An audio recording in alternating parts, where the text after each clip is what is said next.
많은 사람이 나더러 이르되 주여 주여 우리가 주의 이름으로 선지자 노릇하며 주의 이름으로 귀신을 쫓아내며 주의 이름으로 많은 권능을 행하지 아니하였나이까 하리니 그때에 내가 그들에게 밝히 말하되 내가 너희를 도무지 알지 못하니 불법을 행하는 자들아 내게서 떠나가라 하리라. 아멘.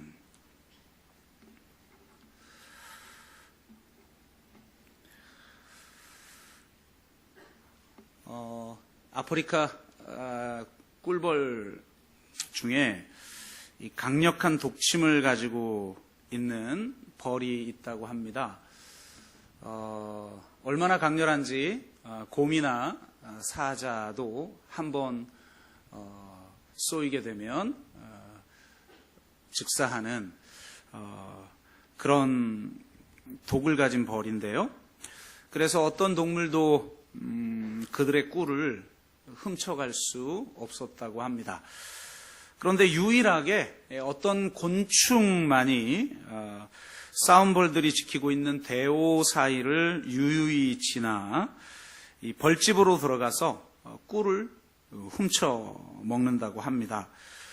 그 곤충의 생김새가 이 악마의 형상을 닮았다고 해서 이 곤충의 이름이 악마 대가리 존벌레라고 하는 이름을 가졌다고 합니다.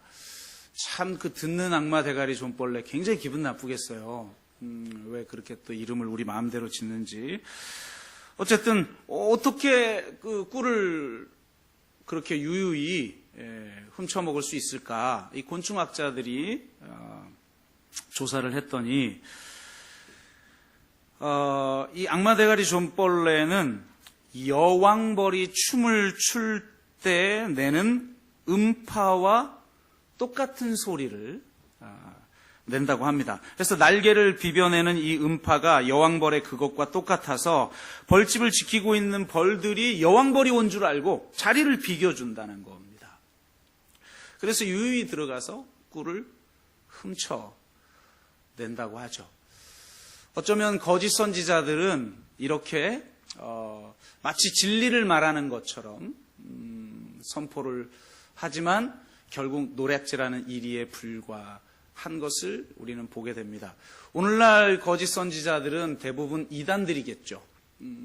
그러나 명백한 거짓을 말하고 있는 이단보다 더 위험한 것은 반쪽짜리 진리를 말하고 있는 선지자들 아닌가, 이런 생각을 해보게 됩니다. 명백한 거짓은 몇 개의 기준만 적용해 봐도 그게 거짓인 줄 알게 되지만 반쪽짜리 진리가 무서운 것은 그게 진리의 모양을 하고 있기 때문에 누구에게도 문제의식을 주지 않는다는 겁니다. 그러나 온전한 복음이 아닌 반쪽짜리 복음을 우리에게 선포함으로 우리가 정말 오늘 본문 말씀처럼 아름다운 열매를 맺지 못하는 그런 그리스도인들이 될 수도 있다는 점에서 우리는 경각심을 가지지 않을 수 없습니다.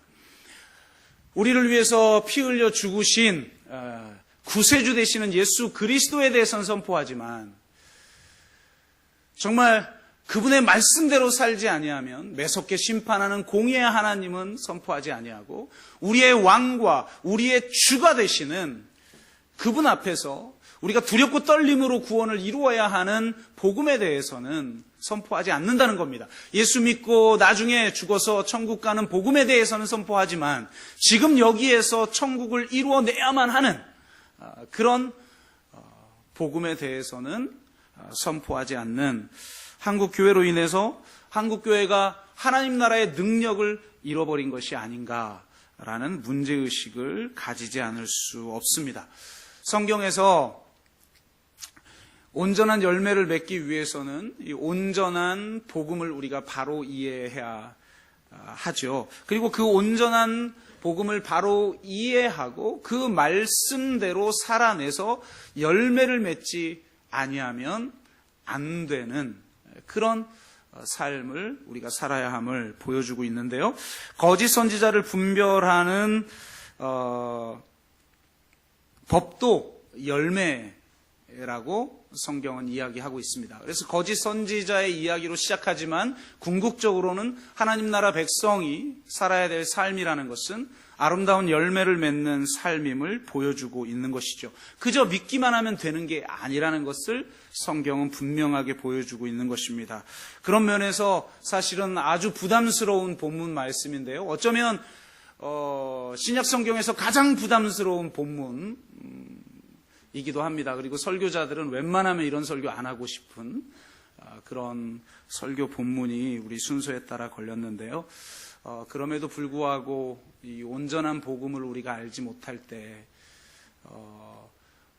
우리가 자칫 오늘 주님의 말씀의 대상자가 될 수도 있다라는 경각심을 가지고 우리가 같이 말씀을 나누길 원합니다. 그래서 오늘 이 산상수훈의 결론부에 해당하는 이 말씀을 통해서 하나님 나라 백성의 공동체가 어떻게 살아야 하는지를 다시 한번 점검하고 정말 우리의 삶에서 진정한 열매를 맺는 그런 복된 삶이 되기를 주의 이름으로 축복합니다.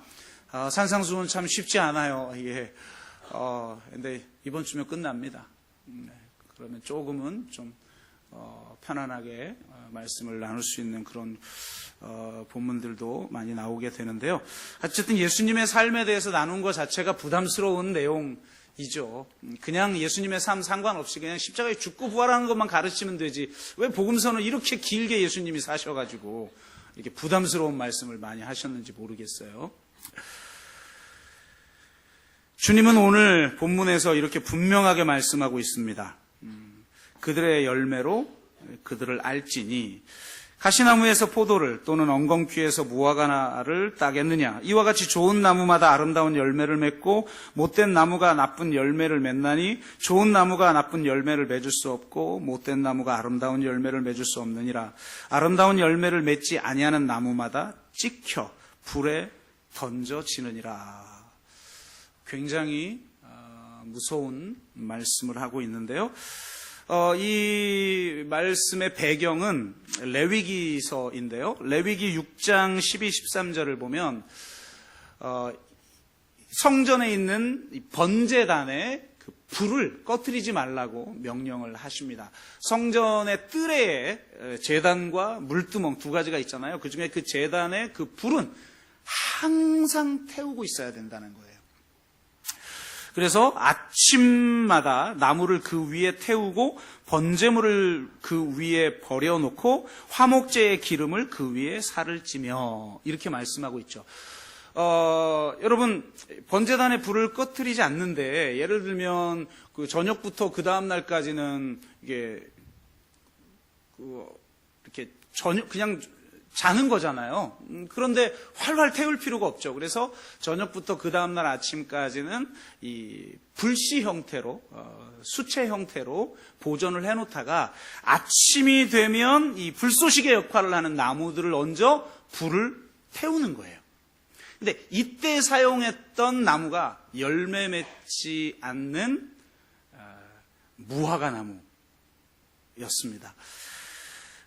이 무화과 나무는 물을 많이 소비하는 나무이기 때문에 열매를 맺지 못하면서도 다른 나무가 흡수해야 될 물기까지 빼앗으니까 만약 열매를 맺지 못하면 이스라엘 사람들은 가차없이 무화과 나무를 잘라버렸습니다. 그래서 열매 맺지 못하는 그 나무를 가지고 이 번제단에 불에 집어 던졌다는 거죠. 그러니까 너희들이 이렇게 열매 맺지 못할 땐 찍혀서 저 불에 던져지게 될 것이다. 이렇게 우리에게 경고하고 있는데요. 그것이 이 무화과 나무인 것은 또 어떻게 보면 우리에게 굉장히 중요한 교훈을 주는 것 같아요. 여름에 우리 셀 나눔 없을 때 그 주보에 올라온 시 중에 하나가 김지아 시인의 그 무화과라고 하는 시인데요. 어떻게 보면 참 그리스도인의 모습을 상징적으로 참 잘 보여주는 시다 이런 생각을 하게 되는데요. 그 시의 중간에 이렇게 말하고 있죠. 이봐 내겐 꽃시절이 없었어. 꽃시절. 참 우리도 한때는 꽃시절 있었는데 이제 저도 50 되고 나니까 꽃시절은커녕 이제 시들어가고 있는, 꽃을 피워본 적이 있었던가? 이렇게 생각한 거죠, 이 사람이. 그래서 꽃 시절이 없었어. 꽃 없이 바로 열매 맺는 게 그게 무화과 아닌가?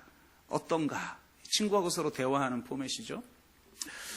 우리는 사실 참 꽃 좋아하죠. 화려한 거 좋아하고 남이 예뻐해주고 인정해주는 거 참 좋아하죠. 그런데 문제는 꽃은 피는데 열매를 맺지 못하는 경우가 참 많이 있다는 겁니다. 그래서 열매는 없는데 꽃만 피우는 그런 사람들에 대해서 우리는 굉장히 부정적인 언어로 표현하죠. 그래서 화류계다 이런 말도 쓰는 이유 중에 하나도 그런 것이라고 할 수가 있는데요. 잘못된 언어이긴 하지만 우리에게 교훈을 주는 그런 용어인 것 같습니다. 그래서 무화과는 뭐냐? 그 꽃 시절이 필요 없는 거예요. 남 앞에서 자기를 드러내고 자신의 자태를 자랑하고 그럴 필요 없이 바로 열매를 맺는. 그러니까 어떻게 보면 굉장히 자랑스러운 것 같고 한편으로는 이 꽃 시절이 나에게 없는 게 아쉬운 이런 말을 하고 있는데요. 어쩌면 하나님이 열매에 대해서 이야기하면서 이 무화과 나무의 열매를 이야기하는 중요한 이유 중에 하나도 너희들 너무 꽃 피우기를 바라지 말고 진정으로 중요한 건 열매다라고 하는 교훈을 우리에게 주는 것 아닌가 하는 생각도 해보게 됩니다. 그런데 김지아는 여기서 끝내지 않죠. 그 다음 구절이 더 멋집니다. 친구는 손 뽑아 등 다스려 주며. 그러니까 아마 아쉬워했던 것 같아요. 그죠? 친구가 등 두드려 주는 거 보니까 이것과 열매 속에서 속꽃 피는 게 그게 무화과 아닌가 어떤가. 참 시인은 시인이죠. 저는 1시간 얘기해서 설명할 걸 이렇게 짧게 참 함축적으로 은유를 사용한다라는 게 대단한 것 같아요. 무화과는 꽃을 안 피우는 게 아니다. 안으로 속꽃 피우는 게 무화과다라는 거죠. 겉으로 화려하나 열매 없는 사람이 있고 겉으로 보기엔 투박한 것처럼 무화과 나무처럼 투박한 것처럼 보이지만 무화과 열매를 이렇게 나누어 보면 그 안에 마치 정말 꽃이 들어있는 것 같은 것처럼 그 내면에 속꽃 피우는 사람이 있는 것 아닌가 하는 생각을 해보게 됩니다. 여러분 정말 안으로 속꽃 피우는 그런 열매를 맺는 저와 여러분 되시기를 주의 이름으로 축복합니다. 우리의 목적은 공동체 지체가 인정하는 사람. 우리 남편이 우리 아내가 인정하는 사람. 어렵다. 이번 주에 누굴 만났는데 그러더라고요. 아내가 인정 안 하면 구원 못 받는다고. 어떤 제가 갑자기 장례식이 있어서 제가 갔는데 그 자리에서 이렇게 밥을 먹다가 막 이런저런 얘기를 하는데 그 친구가 그래요. 아내가 인정 못하면 구원 못 받아. 그래요. 그래서 이 사람 봐라 막 그러면서 듣는데 가만히 보니까 뭐 틀린 말은 아닌 것 같아요. 정말 안으로 속고 피우는 자인가, 공동체 내에서 그렇게 인정하는 자인가, 또 산상수훈을 보면 믿지 않는 자가 인정하는 그리스도인인가, 그것에 의해서 우리의 구원이 결정된다고 성경은 이야기하고 있죠. 열매 맺는다는 것은 결국 행함이 있는 삶을 말하는 것입니다. 21절에서 23절은 이렇게 얘기해요. 참 무서운 말인데요. 정말 건너뛰고 싶은 말입니다. 그래서 제가 어떤 프로를 보니까 이 개혁주의 신학을 추구하는 어느 신학교의 교수님이 나와서 하는 말이 구원의 확신에 대한 이야기를 해야 되니까 우리의 공로나 우리의 자격과 상관없이 하늘 법정에서 내 구원이 인정되는 거니까 누가 취소를 시킬 수 있겠습니까? 그 반쪽짜리 가지고만 성경을 이해하니까 이 본문을 뭐라고 얘기하냐면 이렇게 안 하실 텐데 이렇게 해야 말을 잘 들으니까 이런 말을 한 거래. 뭐예요 도대체? 예수님을 무슨 공갈 협박이나 치는 이러지도 않을 건데 이럴 것처럼 말을 하는 그런 분으로 여기는 게 얼마나 참 우스운가 하는 생각을 해요. 이렇게 말씀하셔요. 나더러 주여 주여 하는 자마다 천국에 다 들어갈 것이 아니요 다만 하늘에 계신 내 아버지의 뜻대로 행하는 자라야 들어가리라. 그날에 많은 사람이 나더러 이르되 주여 주여 우리가 주의 이름으로 선지자 노릇하며 주의 이름으로 귀신을 쫓아내며 주의 이름으로 많은 권능을 행하지 아니하였나이까 하리니 그때에 내가 그들에게 밝히 말하되 내가 너희를 도무지 알지 못하니 불법을 행하는 자들아 내게서 떠나가라 하리라. 참 무서운 말이죠. 제대로 안 믿었기 때문이다. 이렇게 대부분 우리는 해석을 합니다. 개혁주의에서는. 왜냐하면 이 구원이 흔들리면 안 되니까 어떻게든 그 한쪽을 그 반쪽을 가지고 나머지 반쪽을 해석을 해야 되는 거죠. 그러니까 이거는 그냥 명목상 신앙인이지 주님을 진짜 믿는 사람이 아니다. 이렇게 해석을 해요. 근데 정말 그럴까요? 사도행전 19장에 보면 사도 바울이 권능을 행하니까 너무 부러운 거예요. 그래서 마법사들이 흉내를 내고 유대인들이 흉내를 내기 시작하는데 그 유대인들 중에 스게와의 7 아들들이 있어요. 그래서 이렇게 얘기합니다. 귀신 들린 사람 앞에서 내가 예수의 이름, 바울이 의지하는 바로 그 예수의 이름으로 내가 명하노니 너는 그에게서 떠나라 선포합니다. 그랬더니 어떻게 됐어요? 귀신이 너무 웃긴 거예요. 너무 웃겨가지고 아니 내가 예수도 알고 내가 바울도 아는데 넌 도대체 누구냐. 그래가지고 확 그냥 제압해버리니까 그냥 엄청 당하고 집으로 도망가는 그런 사건이 나와요. 그러니까 여기서 선지자 노릇하고 귀신을 내어 쫓고 많은 권능을 행한 것은 진짜 예수님을 안 믿으면 불가능한 행위입니다. 그런데 그렇게 외적으로 드러나는 어떤 권능, 어떤 종교적 행위 이런 걸 했다 할지라도 아버지의 뜻대로 행하지 아니하면 주님이 내가 너를 도무지 알지 못한다 라고 말하신다는 거예요. 그 아버지의 뜻대로가 뭡니까? 바로 산상수훈이죠. 우리를 구원하셔서 어떤 공동체를 세우시려는가 말씀하고 계시는 바로 그 공동체를 말하고 있는 것이죠. 그러므로 우리는 정말 행함이 없는 믿음은 죽은 믿음이라는 사실. 갈라디아서 5장 6절에 의하면 진정한 믿음은 오직 사랑으로서 역사하는 믿음이라고 말합니다.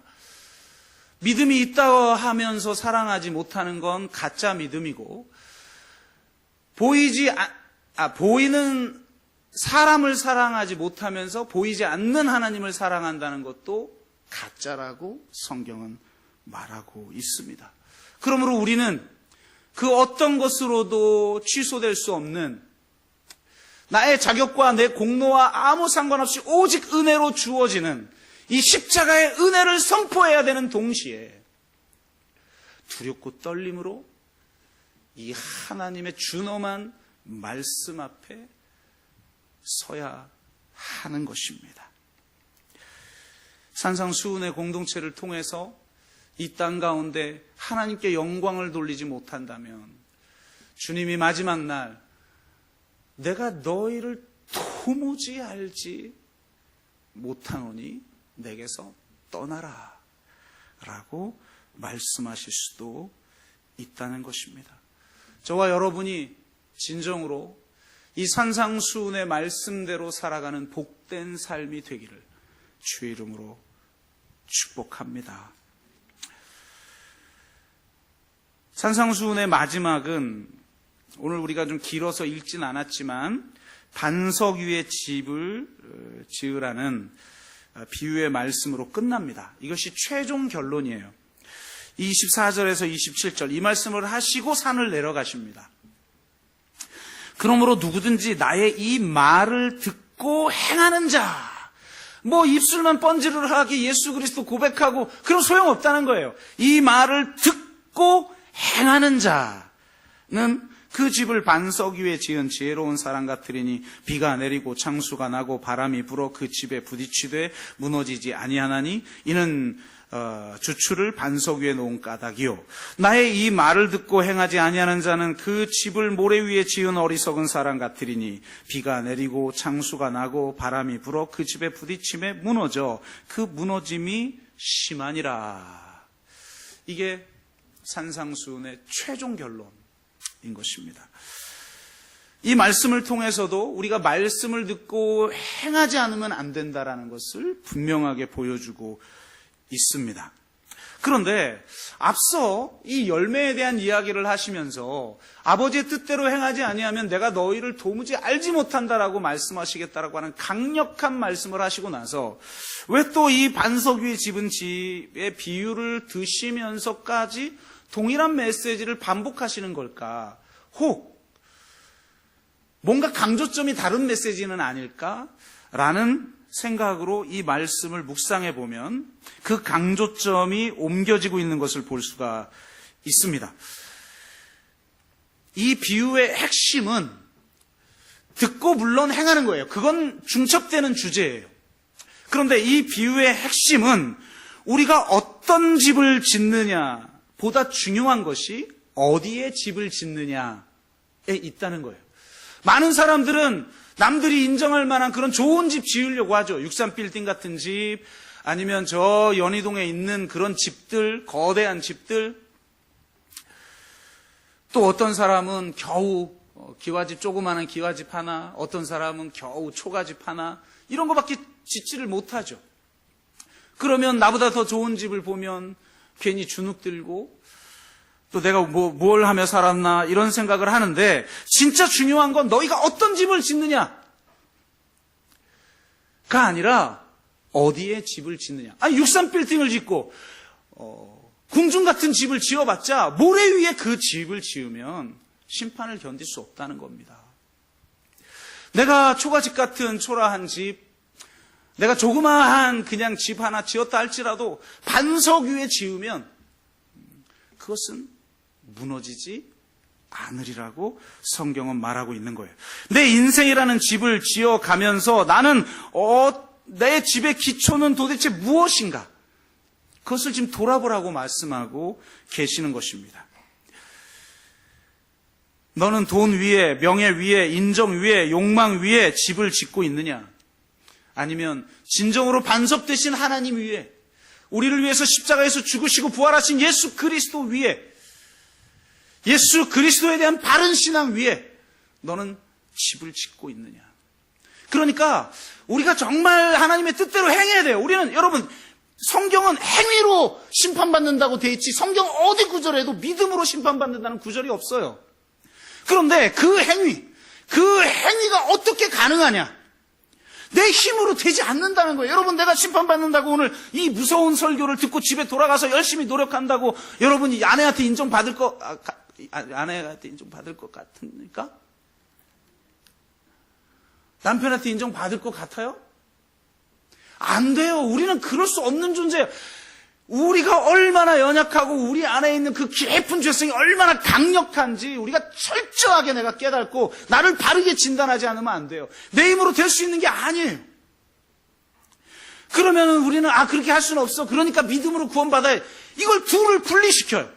그러지 않아요. 성경은 우리가 행위로 반드시 심판을 받게 돼 있고 열매로 너희를 알게 될 것이고, 아버지의 뜻대로 행하지 아니하면, 산상수훈을 행하지 아니하면 너희는 내가 도무지 알지 못한다라고 말을 들을 텐데, 그렇게 살아갈 수 있는 힘이 나에게 없다는 거예요. 그래서 중요한 것이 어느 반석 위에 내가 집을 짓느냐라는 거예요.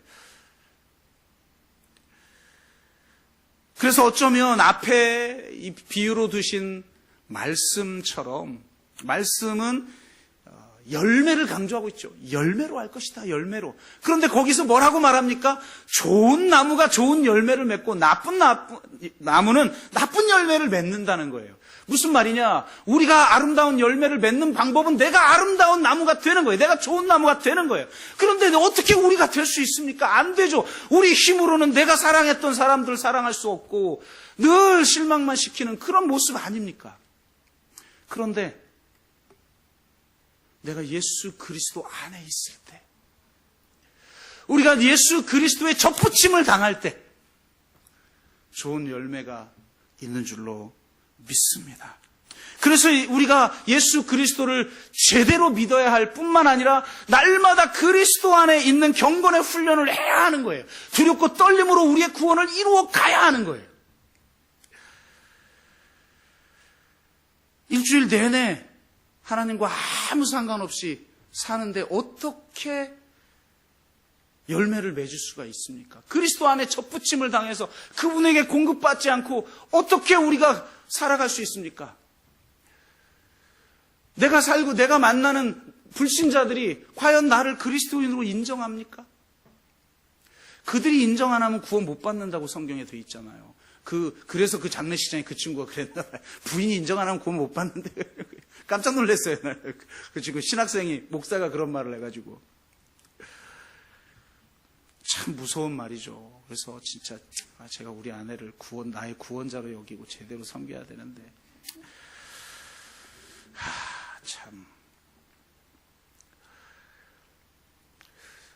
오직 예수 그리스도, 진정한 하나님의 아들이시며 이 땅에 성육신 하셔서 우리를 위해서 공생애를 사시고 십자가에서 죽으시고 부활하신 그 예수 그리스도 안에 거하지 않는 한 우리는 결코 좋은 열매를 맺을 수 없는 줄로 믿습니다. 좋은 나무가 먼저 되시기를 바랍니다. 오늘 바로 그것을 우리에게 도전하고 있는 것이고요. 더 나아가서 이 반석 위에 지은 집은 곧 성전을 의미하는 것으로 해석해야만 그 의미가 좀 더 분명해진다고 봅니다. 당시에 사람들이 이 말씀을 딱 들으면 반석 위에 집? 그러면 딱 떠오르는 게 있다는 거예요. 성전이죠.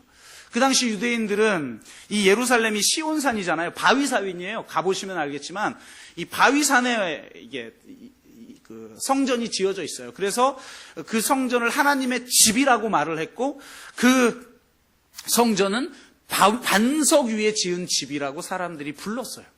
그러니까 주님이 지금 듣고 행하는 자는 반석 위에 집을 짓는 지혜로운 자다라고 했을 때 그 말씀을 듣는 사람들은 다 성전을 생각했을 거라는 거죠. 그런데 놀랍게도 예수님은 마태복음 후반부에 가서 이 성전이 파괴될 것이라고 예언합니다. 이 성전을 헐라! 그럼 내가 사흘 만에 다시 지을 것이다. 이 성전은 돌 위에 올라가지 않을 정도로 파괴될 것이다. 그리고 내가 새로운 성전을 지을 것이다. 그렇게 말씀하고 계십니다. 그 새로운 성전이 무엇입니까? 바로 새로운 하나님의 통치와 하나님의 정의를 인정하는 새로운 하나님 나라 백성의 공동체이며 그 하나님 나라의 윤리는 헌법은 바로 산상수훈인 그 하나님 나라 법대로 살아가는 새로운 공동체를 세우기를 원하셨던 거죠. 그래서 마태복음 16장에 보면 이게 분명히 드러납니다. 베드로가 예수 그리스도에 대한 고백을 하자 주님이 뭐라고 말씀하십니까? 이 반석 위에 내 집을 지으리라. 내가 이 반석 위에 집을 지으면 음부의 권세가 이기지 못할 것이다. 아멘. 이 놀라운 말씀을 하고 계시는 거예요. 그러니까 지금 주님이 이 반석 위에 지은 집을 통해서 우리에게 주고 있는 것은 한 개인이 얼마나 내가 열매를 맺으면서 살아가느냐라고 하는 문제를 넘어서서 하나님 나라의 새로운 공동체, 산상수훈이 그 나라의 법인, 백성의 공동체, 주님이 먼저 살아가셨던 그 삶을 따르는 진정한 제자들로 이루어진 공동체, 그 집을 짓는 자들이 지혜로운 자라는 겁니다. 그래서 정말 중요한 것은, 인생에서 정말 중요한 것은 예수를 만나는 것이고, 정말 중요한 것은 통전적인 복음, 바른 복음, 산상수훈을 지키려고 두렵고 떨림으로 분투하고 있는 그런 공동체. 이 땅에 하나님의 사명이 무엇인지를 고민하며 두렵고 떨림으로 그분의 사명에 믿음으로 반응하는 그런 공동체를 세워나가는 자가 지혜로운 자요 복된 자라고 말하고 있습니다. 자기 혼자 기쁨 누리고 자기 혼자 영적인 충만함 누리고 그렇게 살라고 주님이 말씀하신 것이 아니라 바로 이 산상수훈의 공동체를 세우는 자, 그것은 오직 그리스도가 머리가 되지 아니하면 불가능한 그런 공동체를 세우는 자, 그 자들이 복되다고 말씀하고 계시는 것입니다.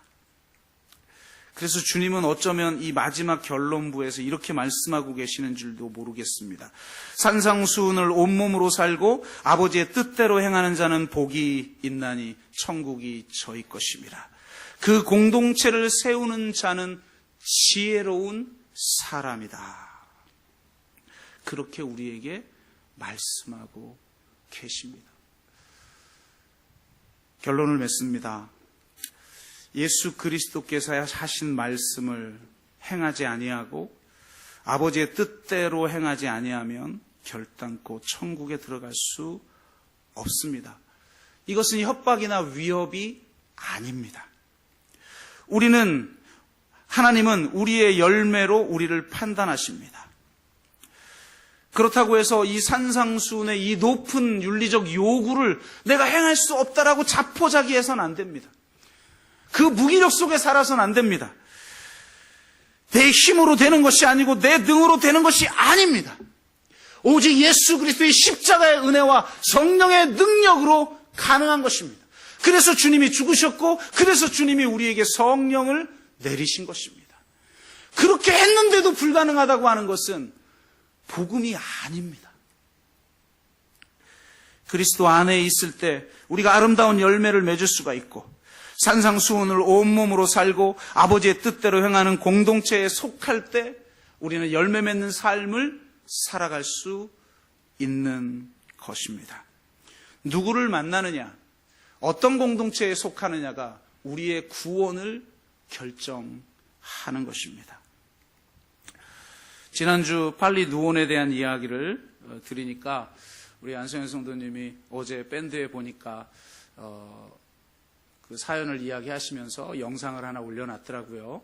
그래서 나무 위에 올라가는 이 팬더가 왜 그러는지, 그를 모르면서 그를 함부로 판단해서는 안 돼라는 메시지를 우리에게 주고 있는데요. 오늘도 그 연속 선상에서 하나의 이야기, 그 영상을 딱 보고 나자마자 떠오른 스토리가 있는데요. 이 가난한 사람들의 우울증에 관한 글을 읽은 적이 있어요. 참담한 이야기들이죠. 근데 이 글을 쓴 사람이 뉴욕타임즈에 이 글을 시리즈로 기고를 하고 있었는데 이 섹션 담당자인 편집장이 메일을 보내왔대요. 올릴 수 없다. 말이 안 된다, 이 이야기들은. 이 미국 땅에 이런 삶을 살고 있는 사람들이 있다는 건 이해할 수 없다. 당신은 인기를 위해서, 구독수를 위해서 이 이야기를 지어내고 있는 것이다. 이렇게 얘기를 했다는 거예요. 그러니까 그 정도로 이 이야기들이 정말 참담해요. 여러분, 미국이야 의료보험 없는 자들만 3, 4천만 명이 혜택을 못 누리고 죽어가고 있는 그런 나라 아니겠습니까? 정말 전 세계에서 가장 이 양극화가 심각한, 우리는 좋은 모습만 보니까 그렇지만 그 그늘에서 살아가고 있는 사람들의 고통은 정말 이루 말할 수가 없는 것이죠. 그 중에 가장 무난한 이야기를 하나 제가 소개하면 이렇습니다. 우리에게 주는 교훈을 줄 수가 있을 것 같은데요. 롤리 워싱턴이라고 하는 여성의 이야기인데요. 이 여성은 6살 때부터 알코올 중독자인 할머니의 친구로부터 성추행을 당하기 시작합니다.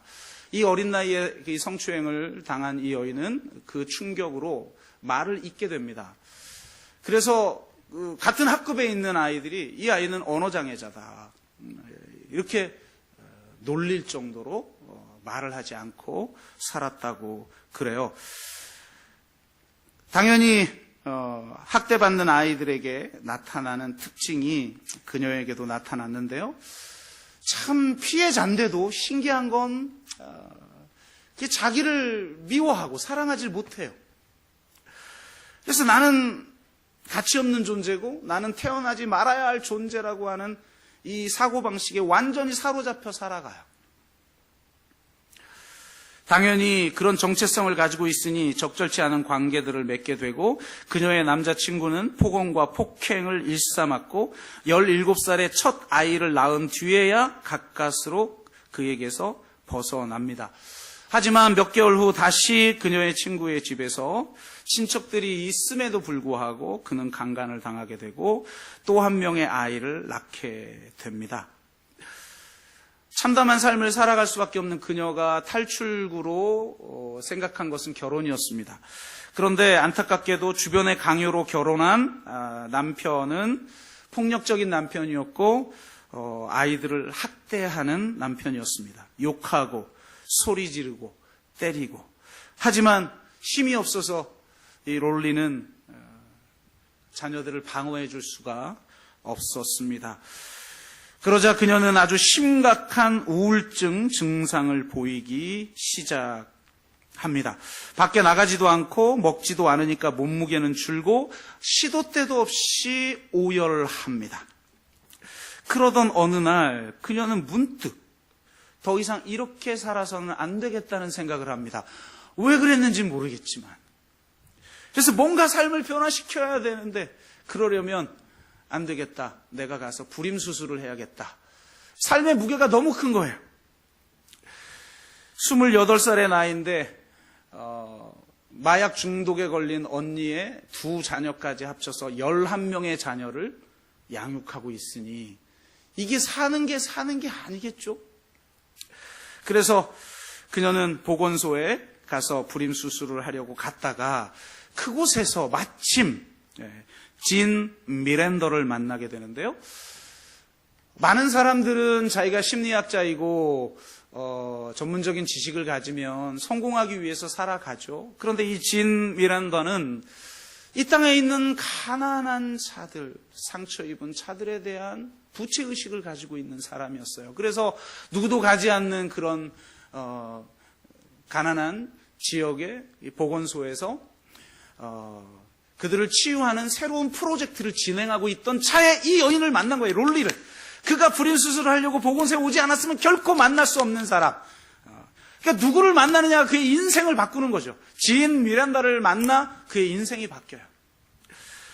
처음 만난 자리에서 상담을 해주는데 롤리의 이야기를, 그 증세를 듣고 이 짐 미랜더는 이렇게 얘기합니다. 당신은 우울증에 걸렸군요. 근데 놀랍게도 이것이 이 여인을 자유케 해요. 왜냐하면 내가 지금 겪고 있는 이 증상이 우울증 때문이구나를 알면 공격의 방향이 바뀌기 때문이에요.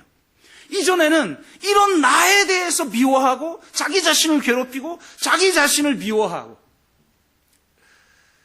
그랬던 것에서 우울증 때문이었어?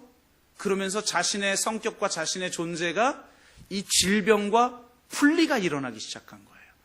그러면서 변화가 일어나기 시작합니다. 저는 이 구절을 읽으면서 자기 자신에 대한 바른 진단을 해줄 사람이 필요하다. 성경은 우리에게 분명한 진단을 주십니다. 내가 진짜 변화된 삶을 살기 위해서는 내 병이 무엇인지, 이 죽음에 이르는 병이 무엇인지를 정확하게 진단하고 그 병에서 노연하기 위해서 우리가 어떻게 해야 하고 누구를 믿어야 하는지를 성경은 분명하게 제시해주고 있는 것이죠.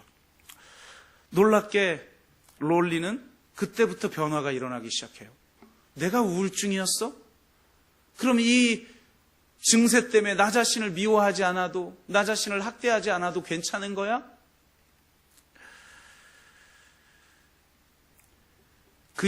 그녀의 변화를 만들어낸 또 하나의 중요한 요인은 공동체였어요. 짐 미란더가 이끌고 있는 치료 집단의 그녀가 속하게 됩니다. 그녀는 자기 인생과 같이 이런 삶을 살아가는 사람은 아무도 없을 거라고 생각을 했어요. 그런데 그 치료 집단에 들어가서 서로의 상처를 나누는데요, 다 자기와 같은 사람들이. 여러분, 솔직히 우리 셀에서 진짜 자기의 진짜 모습, 피상적인 거 말고 진짜 모습 나누면 여러분, 우리가 잘난 것 말할 수 있는 사람들입니까? 여러분은 그래요? 저는 안 그래요. 그런 사람들이 진심으로 자기의 것들을 다 나누기 시작하니까 나만 겪는 고난이 아니었구나 생각하고, 또 주변의 그 공동체의 그 지지를 받아 자신의 이야기를 하기 시작하면서 그녀에게 치유가 일어나요. 그러면서 무엇이 이 사람을 구원하게 만들었는가? 자신을 규정하는 새로운 언어를 갖게 된 거예요. 저는요, 구원은 새로운 언어를 얻는 것이다. 왜 우리가 믿음은 들음에서 나는가? 새로운 언어를 우리가 발견한 거예요. 새로운 언어, 하나님의 언어, 하늘에서부터 하늘문이 열리고 우리에게 들려지는 하나님의 소리, 복음이 그런 것 아닙니까? 나 자신을 규정하는 새로운 언어를 우리가 갖게 된 거예요. 언어가, 여러분이 가지고 있는 언어가 여러분의 삶을 결정하는 거예요. 지금 내가 이렇게 살고 있는 것은 내가 가지고 있는 언어 때문이에요. 여러분은 어떤 언어를 가지고 살아가고 있습니까? 이 여인은 자신은 그저 가치 없는 존재, 태어날 필요가 없는 존재, 그런 존재로만 여기다가 자신을 규정하는 새로운 언어를 공동체를 통해서 듣게 된 거예요. 그 언어가 그를 구원해요. 나도 가치 있는 존재구나. 나도 나를 좋아해도 괜찮은 존재구나. 그러면서 그 지지 그룹의 지원을 받아 그녀가 점점 강해지고 나니까 그 다음에 한 일이 뭔지 아십니까? 집을 떠나는 거예요. 은혜를 받으면 안 되겠어요, 이거. 집을 떠나버려요. 왜냐하면 도저히 불가능하니까, 그 남편은. 그리고 내 자녀들을 이 남편의 그 폭력과 학대로부터 내가 건져야 돼. 그동안은 겁이 나서 아무것도 못했어요. 할 수 없다고 생각했어요. 여러분, 가난한 자들에게 있는 우울증 증상의 최고의 문제성은 궁핍이 아니에요. 물론 그것이 그런 증상들을 만들어내는 조건이 되는데, 이 글의 저자가 이 사람의 이야기를 소개하면서 이 글의 저자가 이야기하는데, 이 가난한 사람들, 이 병을 앓고 있는, 제가 가장 무난한 지금 예화만 이 설교에서 막 말하기 좀 뭐한 그런 내용은 빼고 가장 무난한 사람만 이야기했는데, 이 무난한 여인의 삶이 이렇게 처참하잖아요. 수많은 사람들이 그렇게 살아가는 거예요. 그런데 그 수많은 사람들의 핵심적인 문제는 뭐냐? 학습된 무력감이라는 거예요. 어떻게 해도 내 삶이 변화되지 않는다. 그러니까 그 환경에서, 그 폭력에서 그냥 수동적으로 당할 수밖에 없었던 거죠. 그런데 그가 자신에 대한 새로운 언어를 갖기 시작하자, 자신을 사랑하게 되자, 자신의 삶을 소중히 여기게 되자, 강해지기 시작하자, 단호하게 남편에 맞서고 나는 당신을 떠날 겁니다 선포하고 아이를 데리고 나왔어요. 그 지지그룹이 도와줘서 숙소를 얻게 되고 그가 일을 하게 됩니다. 자기 일을 통해서 자녀들을 사랑하고 섬길 수 있게 되자 그녀의 삶은 변화되어지고 그녀는 우울증에서 노연하게 됩니다. 너무나 중요한 이야기를 하고 있는 것 같아요. 우리는 끊임없이 절망해요. 저도 어쩔 땐 목사이지만 이 학습된 무기력, 끊임없이 반복되는 패배, 반복되는 실수, 반복되는 부족함, 이것 앞에 절망할 수도 있어요. 그런데 내가 십자가 앞에 설 때, 아무 자격이 없고 어떤 공로도 없이 나를 사랑하시고 나를 자녀 삼으신 그 십자가 앞에 설 때, 우리는 지금 이 두렵고 떨림으로 이루어야 될 그 구원을 능히 이룰 수 있는 힘과 능력을 그분이 주셨다는 것, 아니 그분이 바로 그 힘과 능력임을 고백하게 되는 것이고, 그것을 알려주는 진정한 공동체, 우리를 무조건적으로 지지해주는 공동체, 그리고 하나님의 나라와 의를 위해 살아갈 사명을 발견하게 하는 그 공동체 속에서 우리는 열매 맺는 삶을 능히 살아가게 되는 줄로 믿습니다. 여러분, 예수 그리스도 안에 거하십시오. 그분이 우리의 능력이고 그분이 우리의 힘입니다. 그분이 주시는 능력과 힘을 통해서 정말 아름다운 열매를 맺고 반석 위에 집을 짓는 복된 삶을 살아가는 저와 여러분 되기를 주의 이름으로 축복합니다. 제가 마무리 기도합니다. 하나님 감사합니다. 주님, 정말 두렵고 떨림으로 오늘 본문 말씀 앞에 섭니다. 나더러 주여 주여 하는 자마다 다 천국에 가는 것이 아니라 내 아버지의 뜻대로 행하는 자라야 간다고 말씀하시는 그 말씀 앞에 주님, 진정으로 열매 맺기 위한 그런 삶을 살기를 원하고, 내 힘으로 내 능으로 되는 것이 아니라 오직 예수 안에 있을 때 예수 그리스도의 은혜와 성령의 능력으로만 그 열매를 맺게 되는 줄로 믿고, 그 열매는 내 개인의 삶을 통해서뿐만 아니라 이 시대에 하나님의 선교에 반응하는, 부르심에 반응하는 공동체를 세워가는 삶을 통해서 열매를 맺게 되는 것임을 분명히 깨달아 알게 하여 주시니 감사합니다. 그 은혜로 정말 아름다운 열매를 맺는 복된 삶을 살아갈 수 있게 하심을 감사드리며 예수 그리스도의 이름으로 기도드리옵나이다. 아멘.